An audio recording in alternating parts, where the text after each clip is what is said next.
Bom, vamos lá. Então, retomando, né, o caminho do mestre, essa semana a gente vai abordar um tema relacionado à criatividade. A gente vai falar um pouquinho de neurociência associado à cognição, associado à criatividade, e abordar esse assunto que a gente desenvolve tanto nas artes marciais, né? E aí eu vou deixar o André começar a explanação dele para agregar para a gente, para todo mundo, porque o André, além de artista marcial, né, além de professor de artes marciais, de Sifu, também trabalha com a criatividade, né? Ele também é professor de música, de artes, e isso é bem importante. É com você, André. Lá é mestre, então, um prazer estar aqui em mais um episódio, né, do Caminho do Mestre.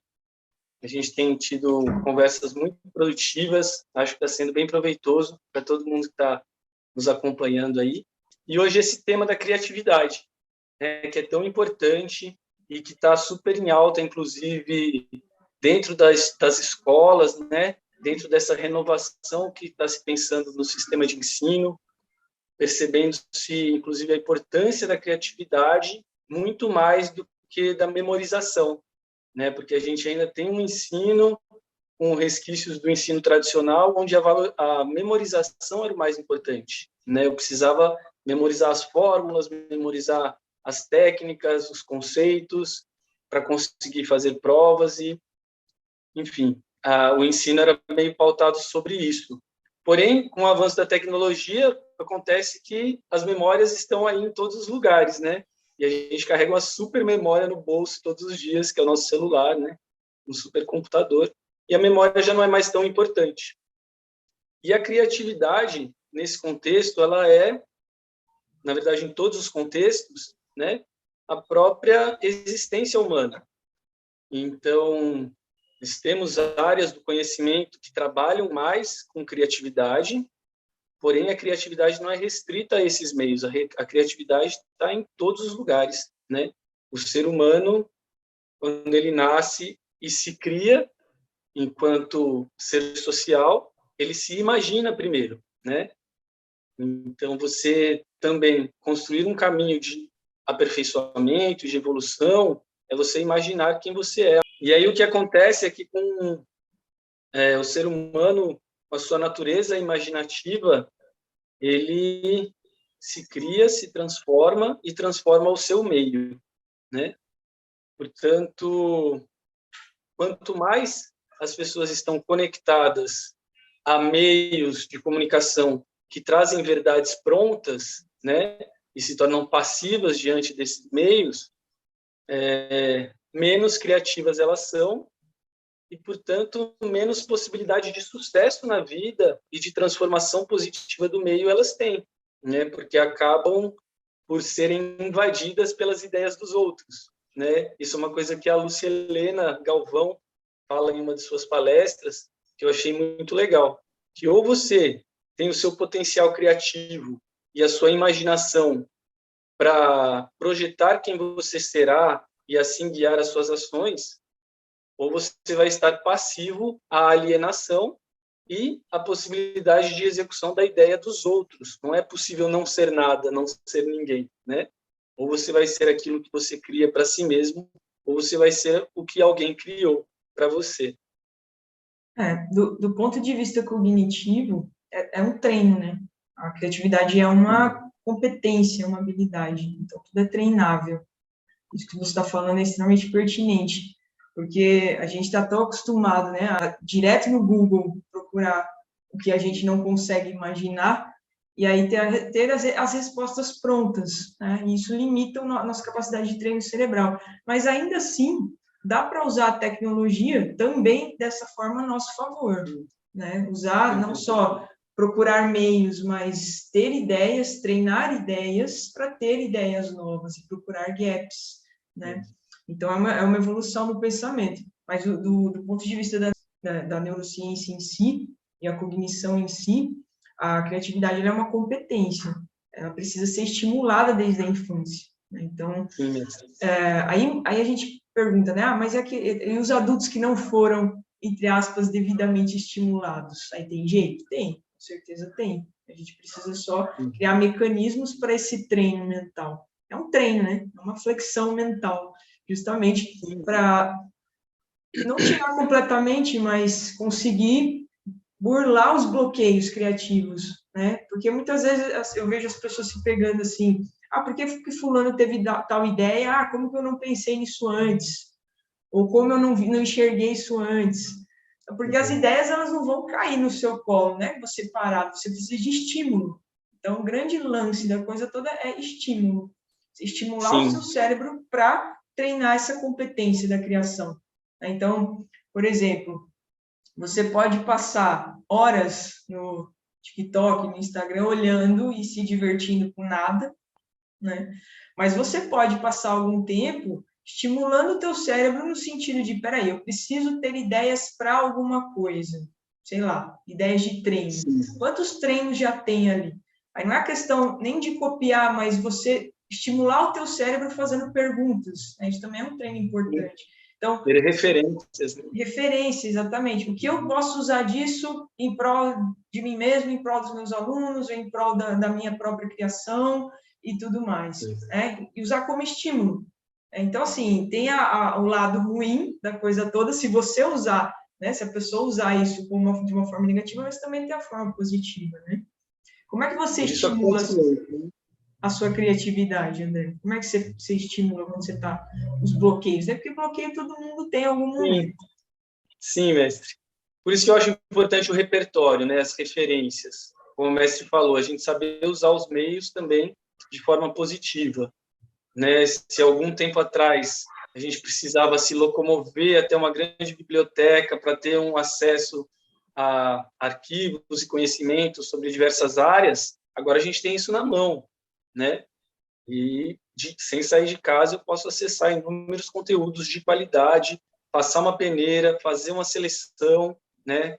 O daí da importância, inclusive, da criatividade, né? Primeira, que é a criatividade do conhecer a si mesmo, do criar a si mesmo. Se eu tenho o meu caminho, sei quem eu sou, estabelecido com os meus valores e princípios, eu vou conseguir buscar referências que se harmonizam, né?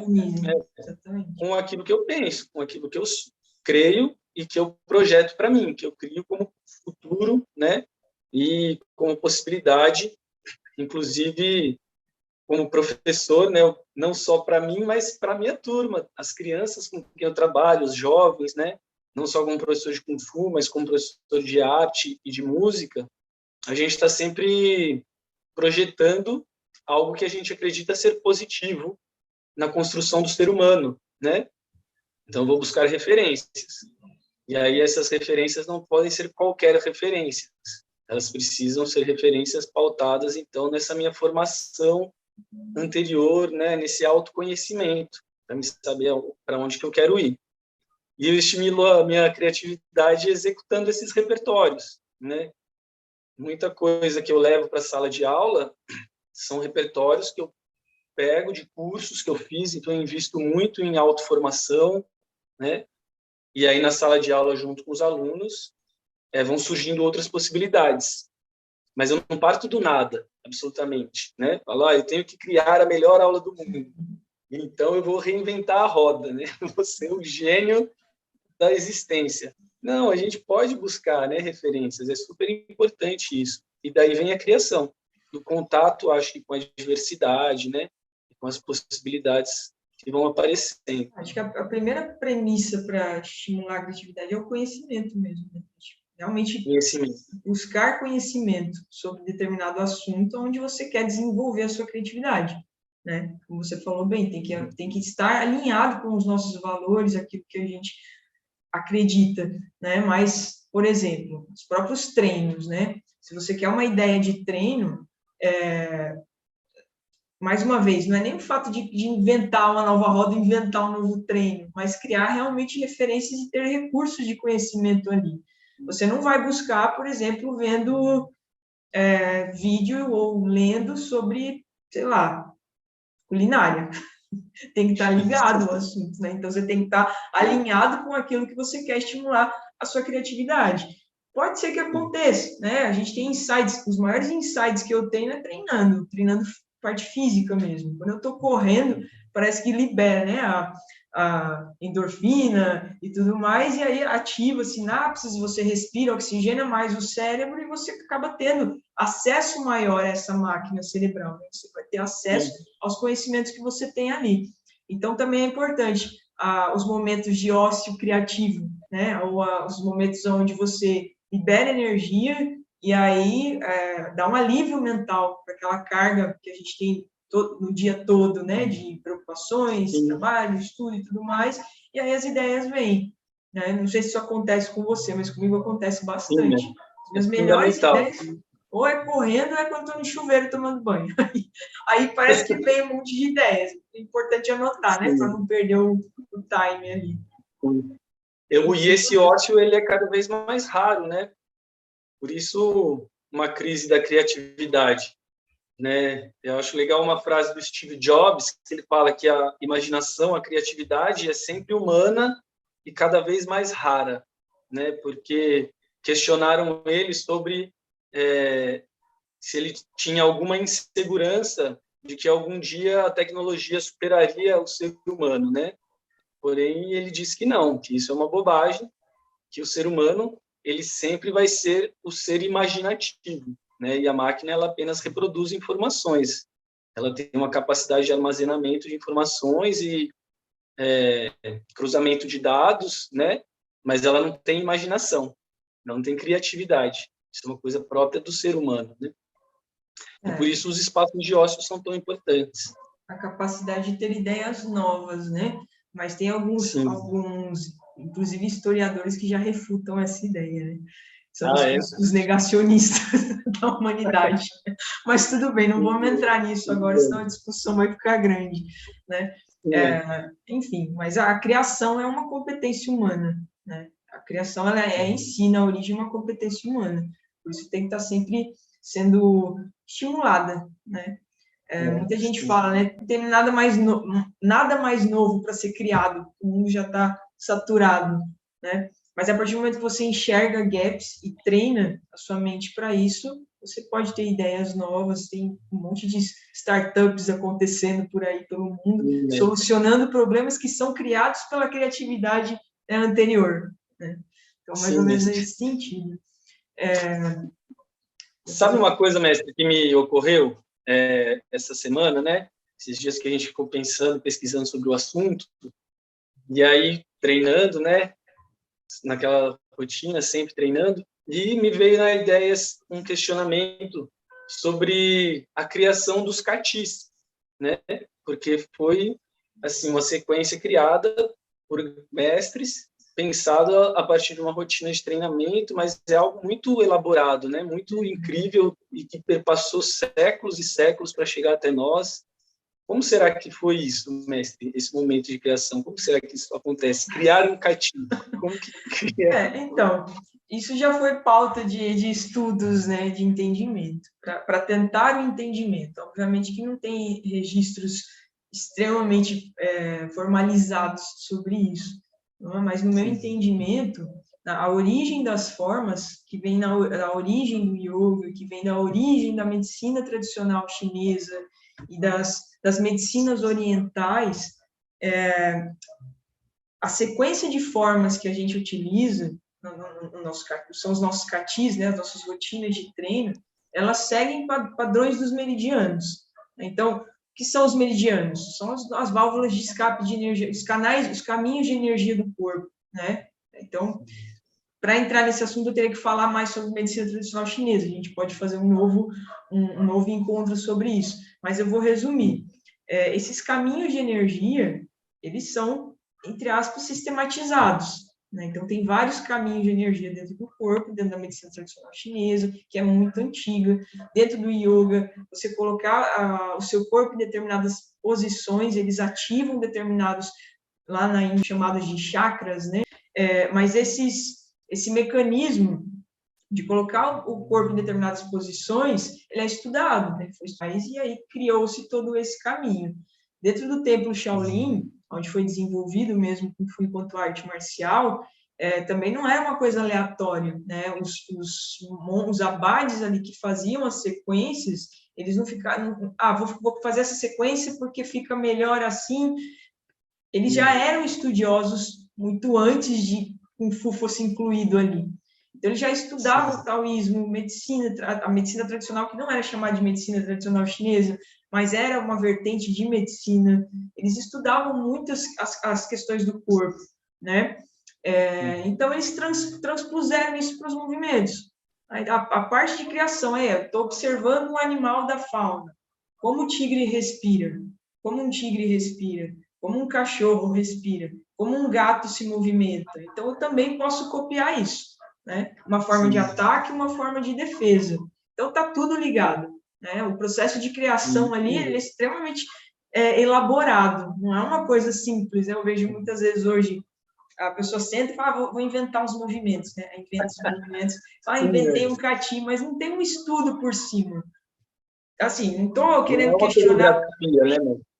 Eu não quero questionar quem faz, tá tudo bem, mas para mim não faz sentido. Faz sentido o sentido daquilo, né? Faz sentido todo o estudo, toda a elaboração disso, né? Foram, sei lá quantas horas que os monges passaram ali estudando caminhos meridianos do corpo, energia, respiração, observação, para desenvolver alguma coisa que fosse efetiva e fizesse sentido, né? Então, assim, como você falou, uma coreografia talvez não seja tão difícil de fazer, né? A gente pode criar uma coreografia, mas uma coreografia com conhecimento, né, com uma carga de conhecimento por trás, aí eu acredito que só profissionais realmente estudiosos, né, pessoas que realmente estudam para criar uma movimentação. Isso eu acho que serve para tudo, né? A pessoa não vai fazer uma coreografia de dança baseada no que ela aprendeu em 2 dias, né? Ela pode criar alguma coisa ali que sirva para ela, mas se você vê os coreógrafos, são anos de estudo. Eles estudam o movimento do corpo, articulação, músculos, ossos, tudo, para criar uma coreografia ali. Então, não é uma expressividade, coisa... né? Emoções. Exatamente. Emoções, exatamente. Não é uma coisa aleatória. Vou criar um estilo de Kung Fu, aí faz 10, 15 movimentos cada sequência e pronto, criei, né? Não é assim que funciona. Né? Então, assim, pode funcionar para alguém, mas fica uma coisa vazia, né? Sim, mestre. A criatividade, ela precisa dessa fundamentação, né? Exato, acho que é isso mesmo. Você sempre dá nome aos bois, fundamentação. Precisa de uma fundamentação. Justamente, a primeira premissa, né, para mim, a primordial é acúmulo de conhecimento. Quanto mais conhecimento a gente tem sobre determinado assunto, mais a gente enxerga os gaps, e aí mais a gente tem uma cognição para a criação, né? Segundo ponto, estímulo. Então, por exemplo, eu posso olhar uma árvore, estou dando um exemplo, e não fazer nenhum sentido para mim, não me estimular em nada. Mas eu posso, ao mesmo tempo, olhar, sei lá, uma pessoa treinando e falar, nossa, tive uma ideia, né, abriu minhas vias aqui. Então, o estímulo, para onde a gente direciona, também é importante. Às vezes, por exemplo, né, a pessoa está com bloqueio criativo, né, não consegue, aí ela está sempre no mesmo ambiente fazendo todas as coisas da mesma maneira. O cérebro, ele procura um padrão, sempre. E tá tudo bem, a gente precisa mesmo de padrões de rotina e repetição. Tá ok. Mas para estimular a criatividade, a gente precisa inverter um pouco as coisas para poder enxergar de outra forma. Então, talvez, fazer a mesma função em outro ambiente seria um treino, uma técnica. Eu posso, onde eu estudo, de repente, estudar num parque, numa praça, ir num café, né, numa cafeteria, estudar ali. Só a mudança de ambiente já abre vias. Essa é uma técnica. Outra técnica, no meio do seu estudo ou da sua atividade, você incluir uma forma diferente de fazer aquilo. Então, não sei, num treino, por exemplo, você faz o treino sempre da mesma maneira, sempre no mesmo horário. De repente, uma coisa simples, um gatilho, vou colocar uma música diferente ali, entende? Um gatilho simples, para a mesma coisa. Então, você fazer a mesma coisa de formas diferenciadas estimula o cérebro, estimula o neocórtex, né? que é a parte mais recente do nosso cérebro, digamos assim, para a criação, né? Para a gente realmente melhorar aí, aumentar as sinapses para ter ideias. Então, todos esses gatilhos, essas coisas pequenas no dia a dia, é uma coisa pequena, né? Mas a pessoa acha que para ser criativo precisa... eu preciso pular de paraquedas para desenvolver a criatividade.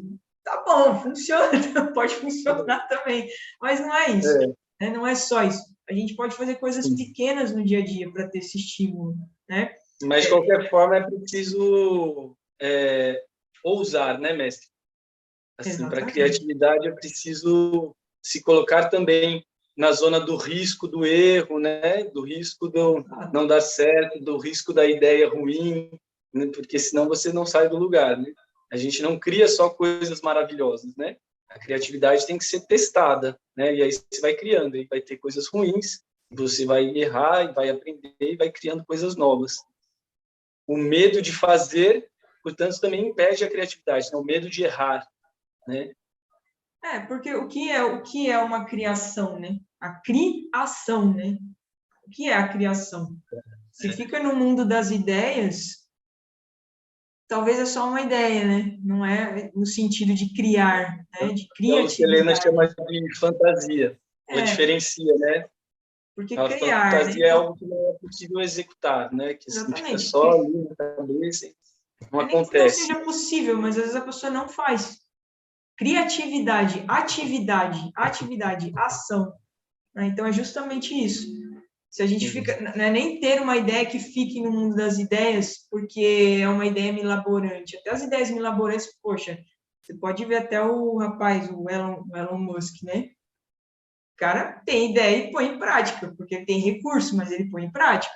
Eu vou conquistar Marte, entendeu? Eu vou comprar a Lua, enfim. A criação dele não tem limites, porque ele tem recurso. Será que é só porque ele tem recurso? Será que a gente também não pode colocar as nossas ideias em prática? Então, às vezes não é nem o fato de a minha ideia é muito grande ou eu imagino demais e aí não sai da minha mente. Eu não consigo a atividade, a ação, né? Mas o fato da pessoa também, como você falou, não assumir riscos das falhas, né? Então, se eu vou criar alguma coisa, pode dar certo, pode dar errado. Se eu não assumo esse risco, essa responsabilidade da minha ideia, ela é só uma ideia, né? Então, ela não tem a ação. Mas aí a gente entra em outro quesito também, que é a prostração, né? A procrastinação e tudo mais. Eu conheço pessoas que são extremamente criativas, né? Inclusive alunos que falam e têm ideias assim sensacionais, que eu falo, meu, investe nisso, né? Nossa, que coisa legal. E aí o cara não faz, e aí na outra semana ele está com outra ideia mirabolante. Aí na outra semana ele está com outra ideia, e aí as coisas não vão saindo, e a sensação que a pessoa tem é de cada vez mais frustração. Então, o cara é hiper criativo, mas não coloca em prática, não consegue colocar em prática, não executa. Então, tem essa parte também. Não é só o bloqueio criativo, mas o excesso de criatividade sem um foco, né? É importante também, né? A gente pensar sobre isso. E a criatividade está nas pequenas ações, né? Como a mestre falou. As pequenas ações, elas não só estimulam a criatividade, mas elas próprias já são a criatividade, né? Perdi um pouco o que eu estava falando mesmo, mas...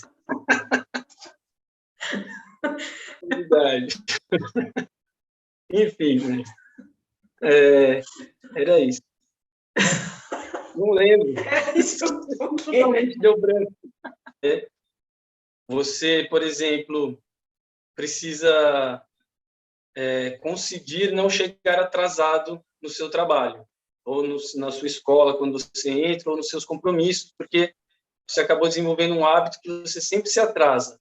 Você precisa ter uma pequena ideia de, por exemplo, acordar mais cedo, né? Isso já é uma criatividade.